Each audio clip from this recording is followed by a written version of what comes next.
여러분, 믿음을 다른 말로 우리 신앙이라고 합니다. 믿음은 항상 대상이 있는 것이죠.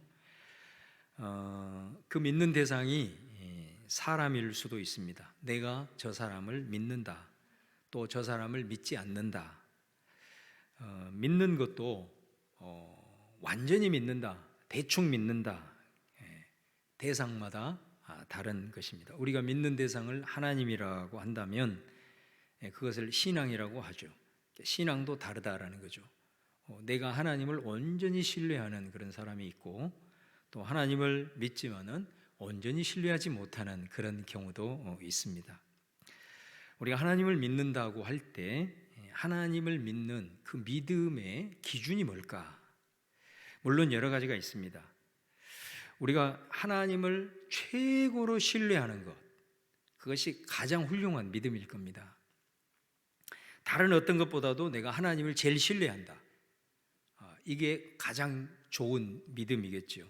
그런 측면에서 우리의 믿음을 측정하는 기준은 내가 무엇을 가장 신뢰하느냐, 이것을 보면 알 수가 있습니다.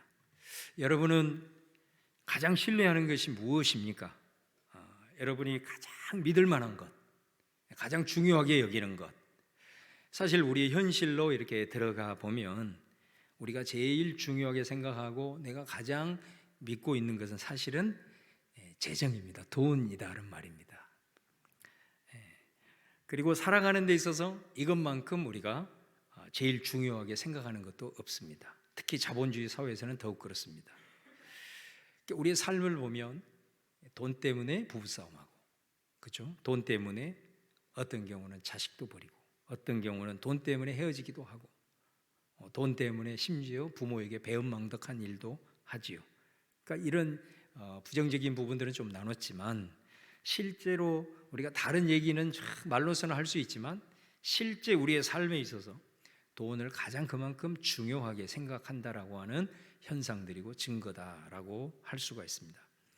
우리 예수님께서 누가복음 12장 34절에 이런 말씀을 하셨어요. 너희 보물이 있는 곳에는 너희 마음도 있으리라, 그렇게 말씀하셨습니다.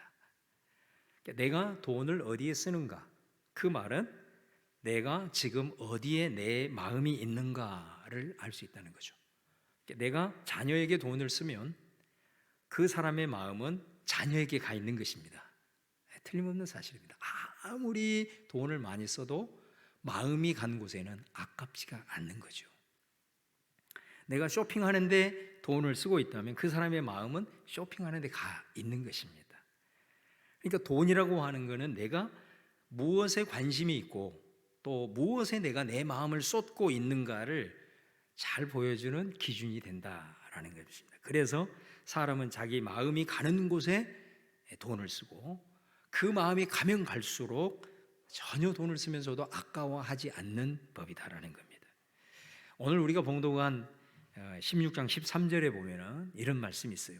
지바인이 두 주인을 섬길 수 없나니 혹 이를 미워하고 저를 사랑하거나 혹 이를 중히 여기고 저를 경히 여김 것임이니라. 너희는 하나님과 재물을 겸하여 섬길 수 없느니라. 이 말씀을 통해서 주님께서 말씀하실 때에 우리가 믿는 대상, 우리에게는 하나님이시죠. 근데 그 하나님과 가장 강력한 경쟁 상대가 뭐냐? 바로 그게 돈이라는 것입니다. 주님이 지금 그 말씀하고 있는 거죠. 우리가 돈을 단순히 물질이다, 또 이렇게 눈에 보이는 재화다, 이런 표현을 쓰는데 오늘 말씀에 보면 이 재물이라는 단어가 헬라어로 맘몬이거든요. 맘몬이라고 하는 것은 예수님이 사용하실 때 돈은 눈에 보이는 단순한 어떤 물질이 아니라는 거예요. 이거는 인격을 가지고 있고 이것을 가지고 사람을 좌지우지할 수 있는 돈을 관장하는 신, 이게 맘몬입니다. 그래서 돈을 예수님께서 이렇게 표현을 하고 있는 겁니다. 그러니까 예수님의 말씀은 인간이 하나님을 믿는 신앙에 있어서 아주 중요한 기준이 되는 게 뭐냐면 바로 돈이다. 왜? 사람은 이 세상을 살아가면서 돈을 제일 중요하게 여기기 때문에 그렇습니다. 눈에 보이는 돈을 가장 우리가 믿고 있기 때문에 그런 것입니다. 돈이면 무엇이든지 해결이 될 수 있다라고 생각을 갖고 있기 때문에 그렇습니다. 그렇기 때문에 우리가 하나님을 믿는다고 하면서도 실제로 돈을 더 믿고 있는 경우가 많기 때문에 우리 주님이 지금 이 말씀을 하고 계신 거죠. 저는 지금까지 헌금에 대한 설교는 거의 하지 않았습니다. 심지어 교회 건축을 하면서도 장로님들께서 우리 그래도 성도들이 마음을 모아서 작정을 해야 되지 않겠냐 했을 때도 저는 작정 헌금을 하지 않았습니다. 제가 새벽 기도까지 포함을 하면 1년에 최소 300번 이상의 설교를 합니다. 그러니까 제가 한 10년, 만 10년은 못했지만 한 10년 동안 최소한 3,000번에서 4,000번 설교를 했습니다. 그 중에 제가 기억한 바로는 헌금에 대한 설교는 한 3번 정도 했던 것 같습니다. 여러분에게 제가 한 가지 물어볼게요. 여러분은 왜 헌금을 하십니까? 여러분 지금 인터넷을 보시면 세상 사람들이 기독교인들을 얼마나 바보로 치부합니까? 세상 사람들이 교회 헌금하는 것에 대해서 얼마나 어리석은 일이라고 많이 비난을 하고 있는지 모릅니다. 그럼에도 불구하고 여러분들은 왜 헌금을 하시냐라는 거예요. 왜 여러분들은 10의 1조를 또 하십니까? 여러분들이 들은 11조가 어떻게 구체적으로 사용이 되는지 확인도 잘 안 하시잖아요. 재직회를 참석해 보면 알 수 있습니다. 재직회 때는 여러분들이 하나님 앞에 드린 헌금이 어떻게 쓰였는지 그걸 보고하는 자리인데 별로 참여를 안 하시는 것 보니 그걸 확인을 안 하면서도 여러분들이 왜 그렇게 헌금을 하시냐라는 거죠. 그 이유는 단 하나 아니겠습니까?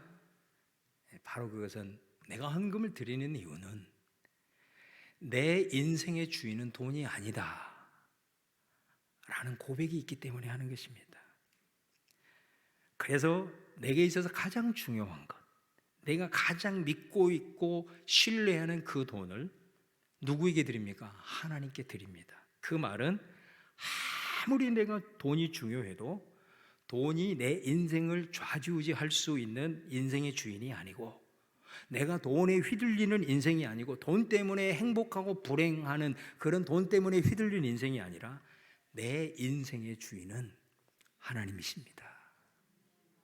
내 인생의 주권이 하나님께 있습니다라는 믿음의 고백인 것이죠. 이 고백이 없는 사람은 헌금을 드릴 수가 없는 거예요. 헌금이 왜 중요하냐? 왜 이 돈이 내 믿음의 기준이 될 수 있느냐면 바로 내 인생의 주인이 누구냐? 라고 하는 것에 대한 문제이기 때문에 그렇습니다. 예수님이 말씀하는 거예요. 돈과 하나님은 겸하여 섬길 수가 없다. 내 인생의 주인이 둘일 수가 없다라는 것입니다. 하나님이 내 인생의 주인이든지 아니면 돈이 내 인생의 주인이든지 둘 중에 하나다라는 것을 말씀하고 있는 거예요. 하나님이 내 인생의 주인이라는 신앙 고백이 있어야 정말로 우리가 절대적인 가치를 가지고 있다라고 여기는 돈을 과감하게 상대화시킬 수가 있는 겁니다. 헌금이 그런 의미인 거죠. 헌금을 드리는 것은 돈이 아무리 중요하고 돈이 모든 것을 해결해 준다 하더라도 그것은 내 인생의 절대적인 가치가 될 수 없다라고 내가 선포하는 행위가 되는 것입니다. 내 인생에 있어서 절대적인 것, 절대적인 가치는 오직 하나님 한 분뿐이다라고 하는 믿음을 하나님 앞에 표현하는 것이 바로 헌금이다라는 거예요. 그렇기 때문에 이거는 누구에게 강요할 수 있는 문제도 아니고 이건 하나님과 나와의 관계의 문제다라는 거죠. 저는 오늘 이 재물에 대한 말씀을 여러분과 함께 나누고자 해요. 누가복음 16장 1절에서 13절에 보면은 여기에 보면 부자 주인이 나옵니다. 그리고 종이 한 명 나옵니다.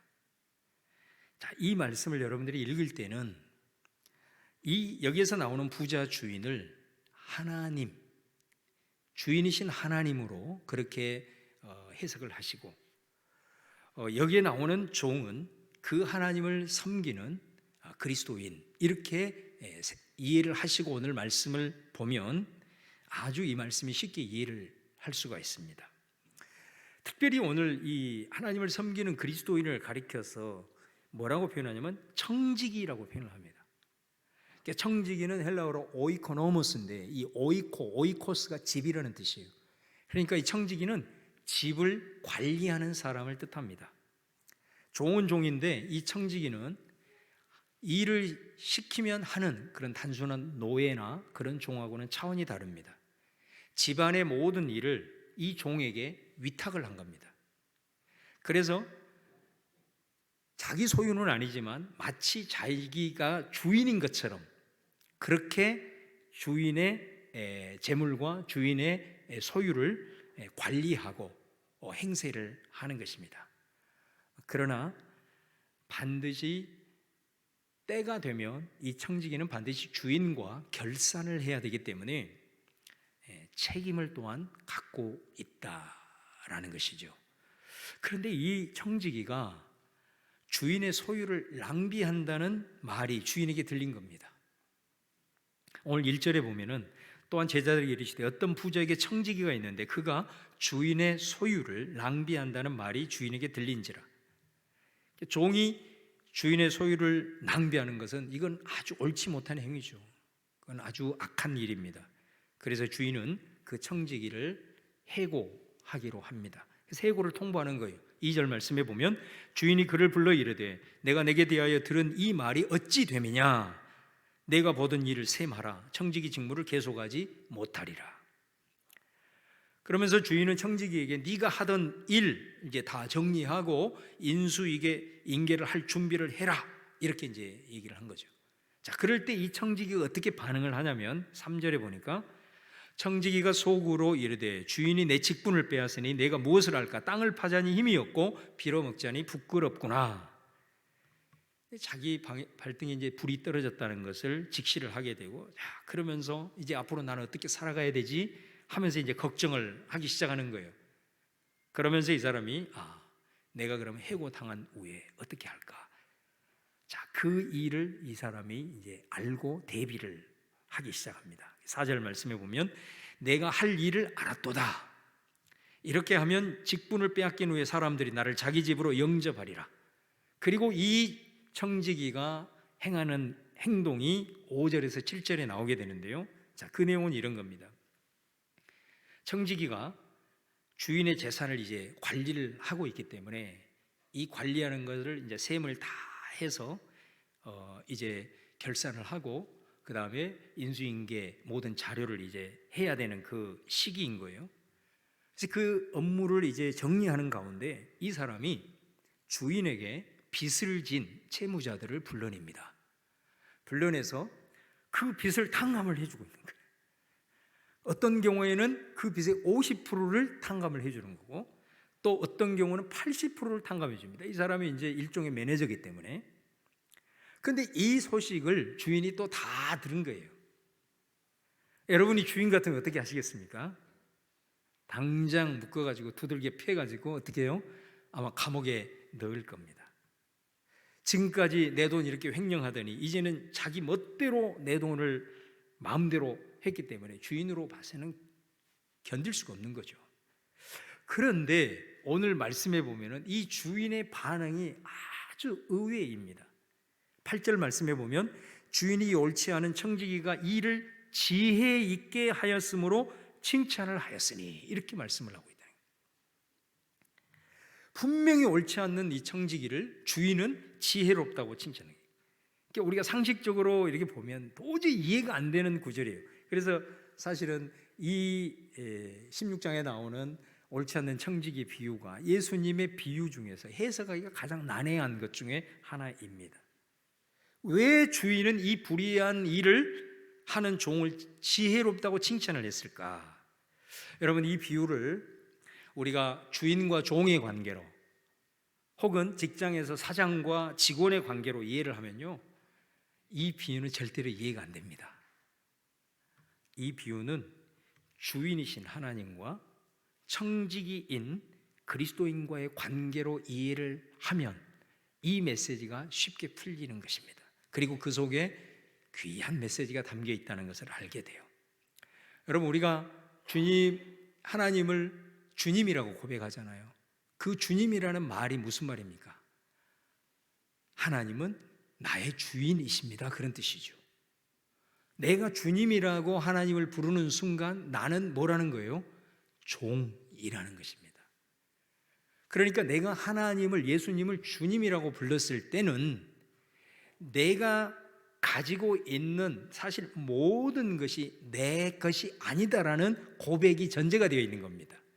이거는 다 모든 것이 하나님의 것인 거예요. 하나님의 것인데 하나님이 내가 이 땅에 와서 생명의 시간을 보내는 동안 내게 맡겨주셔서 위탁해 주심으로 내가 그것을 가지고 주인처럼 행사를 할 뿐이지 그것은 내 것이 아니다라는 고백이 주님이라는 고백 속에 담겨 있는 것입니다. 그렇기 때문에 우리가 주님 이렇게 불렀을 때 나는 그 주님의 청지기입니다.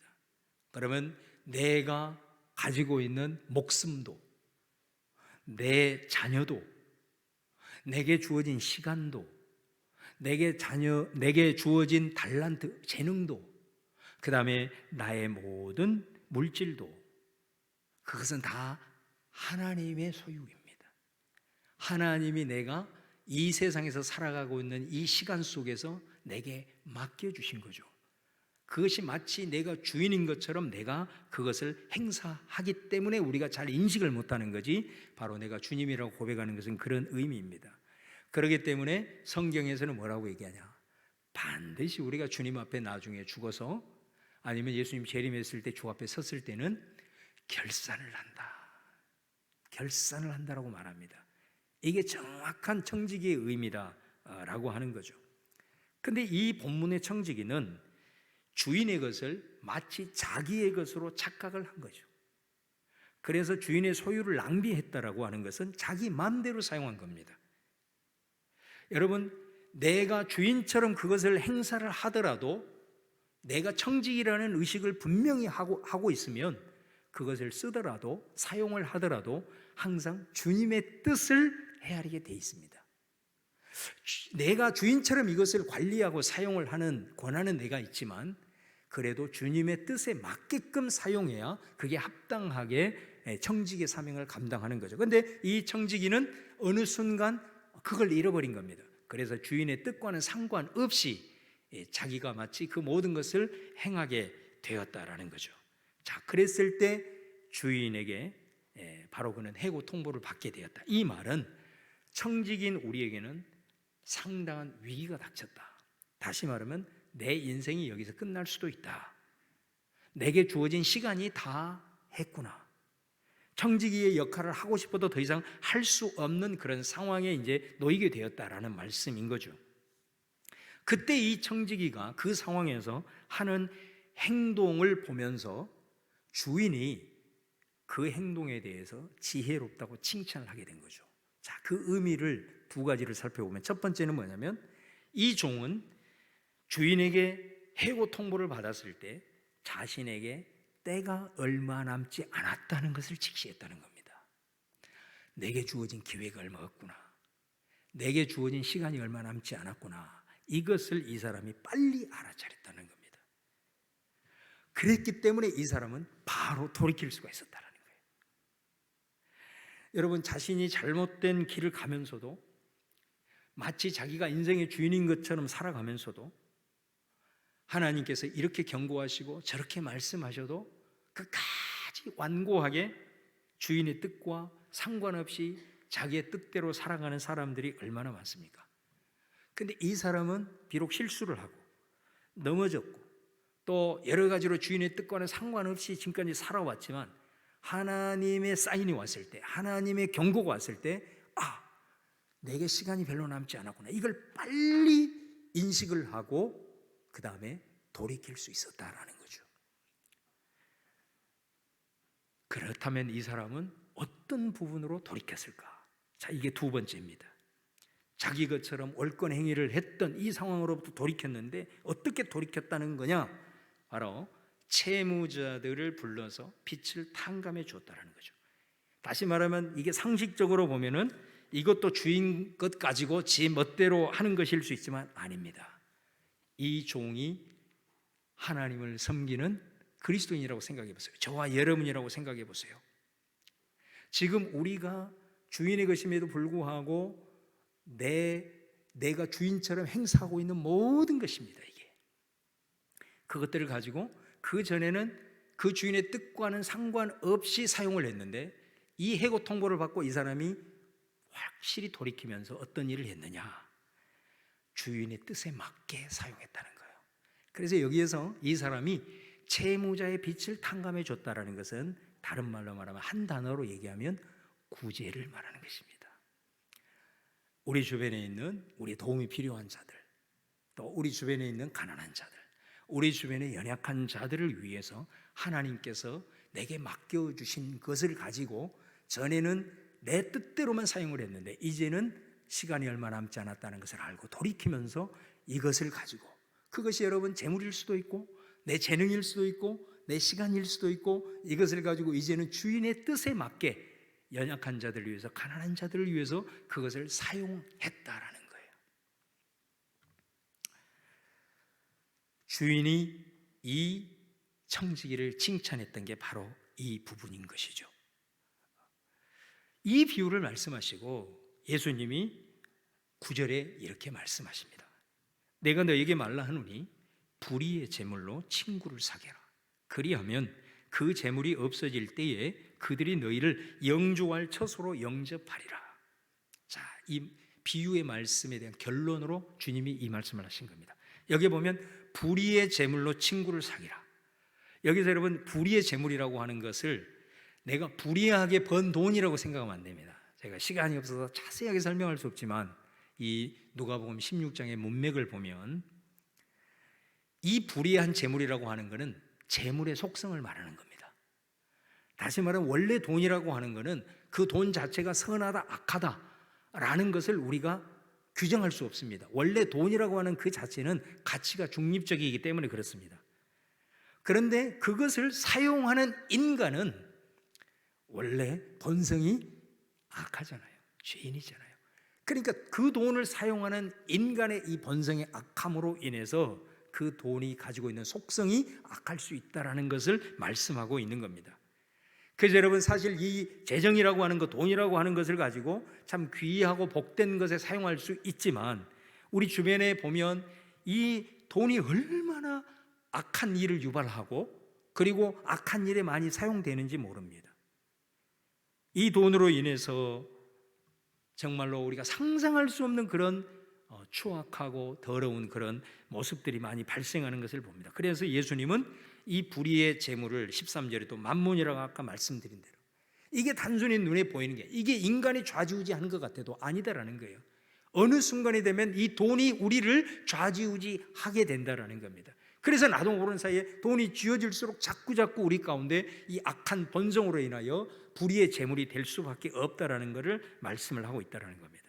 그러면 이런 속성을 가지고 있는 이 돈을 우리가 어떻게 사용하는 것이냐? 주님이 말씀하잖아요. 그런 돈에 좌지우지 되지 않기 위해서 이 악한 속성을 가지고 있는 돈을 과감하게 우리가 상대화하기 위해서는 어떻게 해야 되느냐? 친구를 사귀라 이렇게 말씀하는 거죠. 이 친구가 누구일까요? 아까 말씀드린 대로 가난한 자들, 힘이 없는 자들, 내 주변에 내 도움이 필요한 자들을 그 재물을 가지고 섬기고 도와주는 것을 말합니다. 그것이 친구를 사귀라라는 의미인 것이죠. 우리가 돈을 지배할 수 있고 이 돈을 갖고도 얼마든지 귀하고 복된 일을 할 수 있다. 그리고 하나님이 원하신 일을 할 수 있다. 그것이 뭐냐? 예수님이 불의의 제물로 친구를 사귀라고 하는 이 결론의 말씀을 통해서 한마디로 말씀합니다. 그것은 구제다. 이렇게 말씀하는 겁니다. 그리고 이 구제가 너희를 영주할 처소로 영접할 것이다 라고 말합니다. 여러분 우리가 구제 행위를 한다라고 하는 것은 아까도 말씀드렸잖아요. 우리가 이 땅을 세상을 살아가면서 제일 중요한 것은 돈입니다.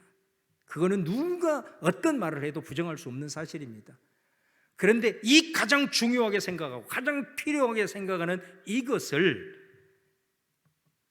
하나님을 섬기는 일에 사용한다. 이거는 그 사람의 믿음이 이것으로 증명이 된다는 거죠. 이것을 가지고 구제할 수 있다. 그렇다고 한다면 이 사람의 주인은 돈이 아니고 하나님이고 내가 무엇을 가장 믿고 신뢰하고 있는가라는 것을 정확하게 증명하는 것이기 때문에 우리 예수님은 구제 행위가 너를 천국으로 인도하는 가장 확실한 증거가 된다라고 말씀을 하고 있는 겁니다. 이 행위가 중요한 게 아니고 그 행위를 통해서 그 사람이 진짜 믿고 있는 것, 진짜 가장 신뢰하고 있는 것이 뭔가를 정확하게 드러내는 일이기 때문이다라는 것이죠. 그래서 예수님께서 이 말씀을 하고 있는 것입니다. 여러분, 우리가 개인적으로 어려운 이들을 위해서 구제할 수 있습니다. 그렇게 하시는 분들도 저는 우리 성도들 중에 다 알고 있습니다. 또 단체에 기부를 할 수도 있습니다. 또 교회에 헌금을 해서 선교하고 구제하고 영혼을 살리는 일에 동참하기도 합니다. 어떤 것이든 구제는 하나님을 내 주인으로 인정하고 하나님의 나라로 나를 인도하는 믿음의 결정판이다라는 것은 여러분들 오늘 말씀을 통해서 꼭 기억할 수 있기를 주님의 이름으로 축원합니다. 저는 제가 교회를 섬기면서 하나님 앞에 행하는 가장 중요한 사명은 여러분이 주의 말씀으로 믿고 있는 이 성경을 잘 풀어서 하나님의 뜻을 깨닫게 하고 또 이 말씀대로 살아가게 하는 것이 저의 가장 큰 사명입니다. 그래서 사실은 하나님의 말씀을 여러분에게 선포하기 위해서 준비하는 동안 사실은 엄청난 압박을 받습니다. 그런 부분들을 위해서 좀 저를 위해서 기도해 주시기를 바랍니다. 제가 이렇게 말씀을 선포하는 것 같아도 그 말씀을 지금 꼭 전해야 될까? 이런 압박감들이 얼마나 많은지 모릅니다. 이것이 하나님의 말씀인데 하나님의 말씀을 전해야 되는데 또 성도들을 생각하면 그 사이에서 오는 고민 그리고 압박감은 아마 이거는 설교를 해보지 않은 사람들은 잘 못 느낄 겁니다. 그 중에 한 가지가 사실은 돈에 대한 메시지고 그 다음에 특별히 구제와 관련된 이런 메시지입니다.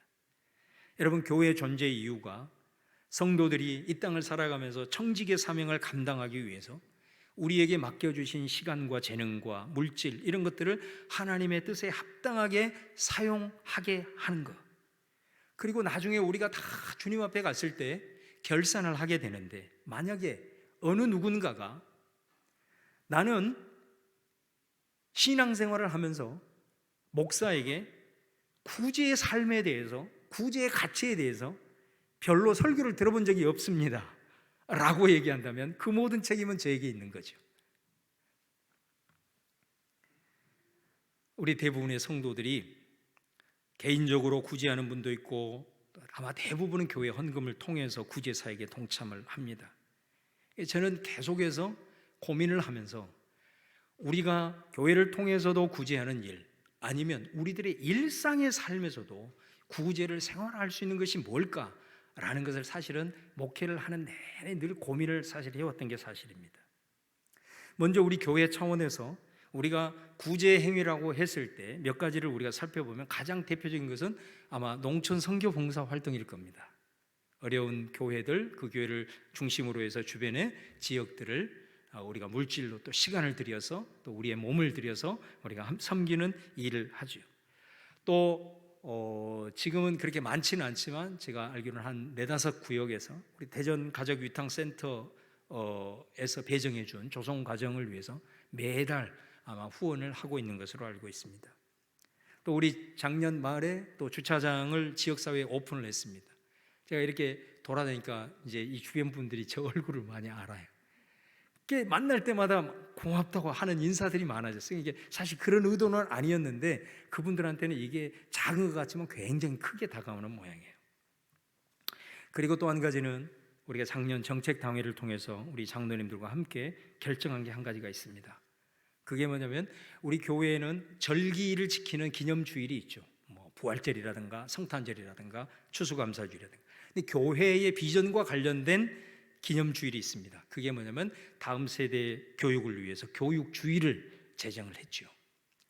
또 우리가 해외 선교를 위해서 선교주일을 주일로 기념주일로 지키면서 그때 우리 성도들이 다 천원 선교를 작정하고 그것을 가지고 우리 모든 구역에 배정되어 있는 선교사님들을 기도로 중보하고 또 그 선교 천원 선교를 가지고 그분들에게 18분에게 우리가 계속해서 선교 후원을 하고 있습니다. 그리고 올해 10월 첫 주에 또 하나의 이제 주일이 제정이 되는데 그게 뭐냐면 선한 사마리아인 주일입니다. 이거는 무엇과 관련되어 있냐면 구제와 관련되어 있는 겁니다. 그래서 이 일들을 통해서 우리가 정말로 구제의 가치를 우리가 함께 공유하고 또 그때는 우리가 힘써 함께 하는 가운데 세 가지 계획을 가지고 지역 사회를 위해서 우리가 할 수 있는 귀한 일들, 예를 들어서 그때는 우리 전교인이 함께 헌혈을 한다든지 구체적인 이런 목표들을 가지고 구제 정신들을 일깨우는 일을 하려고 합니다. 뿐만 아니라 우리 성도들이 일상에서 구제를 실천할 수 있는 길이 무엇일까? 이러는 과정에서 우리가 창립 40주년 기념을 맞이하게 되었습니다. 그래서 아까 말씀드린 대로 열방과 함께하는 비전에 대해서 하나님께서 우리에게 참 은혜 주셔서 우리가 또 목적 헌금을 통해서 해외에 교회를 개척하고 교회를 설립할 수 있는 그런 정말로 생각지도 않았던 이런 일들을 우리 교회가 이번에 또 하게 되었습니다. 얼마나 감사한지 모릅니다. 그 다음에 두 번째가 지역과 함께 이 부분과 관련해서 이번에 우리가 카페를 오픈하게 된 것입니다. 오픈하려고 하는 카페는 일반 카페가 아닙니다. 우리 주보에서 보시는 대로 공정무역 카페입니다. 한마디로 얘기하면 우리가 가장 즐겨하는 기호식품이 커피 아닙니까? 커피를 마시는, 다시 말하면 내가 소비를 하면서도 얼마든지 구제 활동에 참여할 수 있는 것이 뭘까 고민을 하면서 이 카페의 방향성을 이렇게 잡게 되었다라는 것입니다. 앞으로 우리 교회의 이 공간을 많은 지역사회의 공익을 우선하는 곳에 우리가 오픈을 하려고 합니다. 그래서 저는 이 공간을 통해서 이 공정무에 대한 좀 가치를 많이 공유하는 그런 일들을 하려고 하는 것입니다. 여러분들께서 기억을 해주시고 우리가 소비를 하면서도 구제에 참여할 수 있는, 우리의 일상을 통해서 얼마든지 구제를 참여할 수 있는 이런 것들을 또 교회들이 성도들에게 가르치고 또 함께 참여할 수 있게 하는 것이 또 교회의 중요한 사명이 아닌가 싶습니다. 여러분들이 교회가 좀 여러 가지로 힘들고 어려운 상황이지만 힘들기 때문에 우리가 헌금을 해가지고 구제 행위를 하자, 이거는 한계가 있는 것 같습니다. 우리 각자가 이 중요한 구제에 대한 하나님의 메시지들을 우리의 일상을 통해서, 우리의 기호식품을 통해서도 얼마든지 할 수 있는 길이 있다는 걸 기억하고 공정무역에 대한 의미들을 좀 기억을 하시면서 여러분들이 함께 참여해 주시고 또 어찌하든 이 청직의 사명을 잘 감당하는 우리 성도들 다 될 수 있기를 주님의 이름으로 축원합니다.